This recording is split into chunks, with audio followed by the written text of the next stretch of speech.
Et nous sommes ici à Lyon, dans les locaux de la Chambre de commerce et d'industrie pour le Forum de l'entrepreneuriat de Lyon. Et avec nous, Chloé Coffy, vous êtes directrice d'école Étincelle. Et alors, vous avez réalisé une vidéo d'1 minute 30 dans le cadre de Pitch ta boîte. Donc je vais vous demander aux auditeurs et à ceux qui nous regardent, pour vous connaître un peu plus, de re-pitcher votre entreprise. Alors, je suis donc Chloé Coffy, j'ai créé l'école Étincelle, qui est une SARL. C'est une école primaire indépendante pour les enfants qui ont besoin d'une pédagogie adaptée.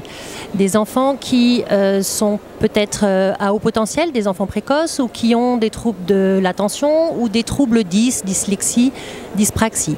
C'est une école qui s'adapte à chaque enfant. En fait, ça fait 15 ans, j'étais enseignante depuis 15 ans dans l'éducation nationale, dans l'enseignement privé sous contrat.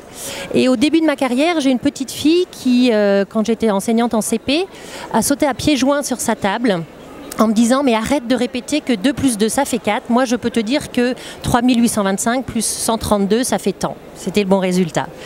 Et là, je me suis dit que cet enfant, ça allait être long pour elle parce qu'on était au tout début des apprentissages de l'addition et que finalement, les enfants n'étaient pas tout à fait comme ceux qu'on m'avait décrits lors de ma formation initiale. Et puis, j'ai essayé de faire beaucoup de choses pour les enfants qu'on appelle différents dans le cadre de l'éducation nationale, mais qui sont juste des enfants qui ne rentrent pas forcément dans le moule. Et puis, ça ne m'a pas satisfaite, donc j'ai décidé de créer, de démissionner tout d'abord de l'éducation nationale et de créer l'école Étincelle. C'était quand ça ? J'ai démissionné cet été et l'école a été créée en septembre 2014. En septembre 2014. C'est quand même fou de se dire que quelqu'un qui est fonctionnaire décide de tout quitter, de quitter un peu ce concon, en tout cas comme nous on peut le percevoir quand on est à l'extérieur, et pour la création d'entreprise. C'est quelque chose en fait qui vous démangeait depuis longtemps ? Oui, le jour où j'ai commencé, j'avais 25 ans, le premier jour de classe, je me suis juré que je ne ferais ce métier que tant que tout me passionnera, aussi bien le système que le métier en lui-même. Les années passant, je crois que j'ai toujours eu une âme d'entrepreneur en moi et que ce cadre de l'éducation nationale a fait que petit à petit j'étais moins passionnée, non pas par le métier, mais par le cadre dans lequel j'agissais. Et c'est pour ça que j'ai décidé d'en partir. Alors aujourd'hui, on est là pour le Forum de l'entrepreneuriat à Lyon. Vous avez retrouvé des experts de la CCI qui vous ont accompagné au moment de la création aujourd'hui ?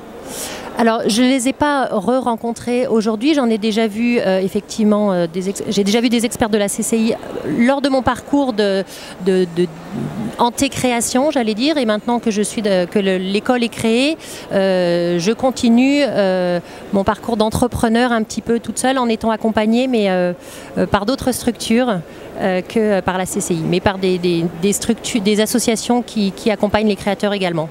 Alors, qu'est-ce qu'on peut vous souhaiter à l'avenir ? Vous en êtes où là dans votre projet ? Vous avez démarré la société en elle-même.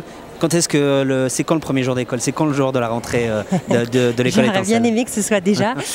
J'ai déjà une petite dizaine d'élèves inscrits. J'ai une enseignante qui est recrutée également. Et j'ai au départ pas pu lancer en septembre parce que j'avais un problème de locaux. Ça y est, c'est en train de se résoudre. J'ai plusieurs locaux. Il faut maintenant que je fasse mon choix pour pouvoir démarrer premier trimestre 2015. Écoutez, en tout cas, nous on va suivre votre aventure. Merci à vous Chloé Coffy. Je le rappelle, vous êtes directrice de l'école Étincelle et nous vous retrouvons ce soir dans le cadre du concours Pitch ta boîte. On croise les doigts pour vous, mais on espère que ça se passera bien. Merci à vous encore et je le rappelle, nous sommes là dans le cadre du Forum de l'entrepreneuriat, un événement organisé par la CCI de Lyon. Merci à vous et à bientôt. Merci.